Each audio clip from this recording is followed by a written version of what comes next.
लक्ष्मण हाके यांच्या नेतृत्वामध्ये आजपासून ओबीसींचं आंदोलन सुरू होतंय। आज जेजुरीमधून आंदोलनाची हाक दिली जाणार आहे। मुख्यमंत्र्यांच्या ओबीसी नेत्यांच्या बैठकीला बोलवलं नसल्यामुळे हाकेंनी हा निर्णय घेतला।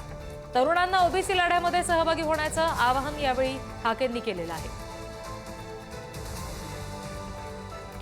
ओबीसी नेत्यांच्या बैठकीला बोलवलं नाही, त्यामुळे लक्ष्मण हाके यांनी हा निर्णय घेतलेला आहे। आजपासून हाकेंच्या नेतृत्वात ओबीसींचं आंदोलन सुरू होत आहे आणि जेजुरी गडावरून हाके आंदोलनाची हाक देणार आहेत। त्यामुळे सगळ्या हजारो तरुणांनी जेजुरी गडावर यावं, इथून आंदोलनाची सुरुवात करावी असं आवाहन सुद्धा लक्ष्मण हाके यांनी केलेलं आहे।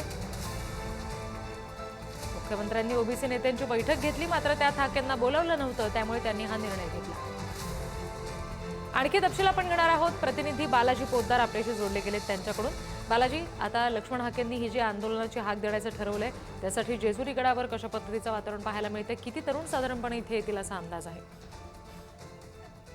लक्ष्मण हाके यांनी काल मुख्यमंत्र्यांच्या बैठकीला ते हजर राहिलेले नाहीत। ओबीसीच्या प्रश्नासाठी राज्य सरकारने बोलावलेली ही बैठक होती, मात्र लक्ष्मण हाके गेले नाहीत। त्यानंतर आज ते जेजुरी गडावर जे आहे ते अनेक तरुणांना येण्याचे त्यांनी आवाहन केलेलं आहे। आता किती तरुण येतात हे पाहणं महत्वाचं आहे, मात्र लक्ष्मण हाके जे आहेत ते ओबीसी आंदोलनाची हाक देणार आहेत आणि ओबीसी आंदोलनाची तळी जी आहे ते जेजुरी गडावर जी तळी उचलण्याची एक परंपरा आहे आणि आज रविवार आहे, मोठ्या प्रमाणात जेजुरी गडावर सुद्धा भाविक येतात।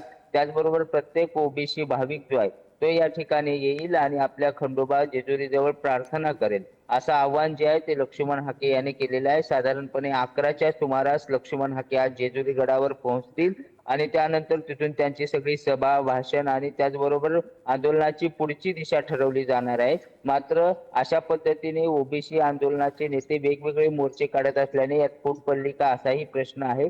मात्र लक्ष्मण हाके यांनी आता सगळ्या तरुणांना आवाहन केलंय की आता आपल्यावर अन्याय अत्याचार करणाऱ्या सरकारच्या विरोधामध्ये आणि सगळ्या यंत्रणेच्या विरोधामध्ये आपल्याला लढावं लागेल आणि ही लढण्याची जबाबदारी जी आहे ती सगळ्या ओबीसी तरुणाची आहे आणि त्यामुळे सगळ्या तरुणांनी जास्तीत जास्त जेजुरी गडावर यावं असं आवाहन जे आहे ते लक्ष्मण हाके यांनी केल्याचं पाहायला मिळतंय।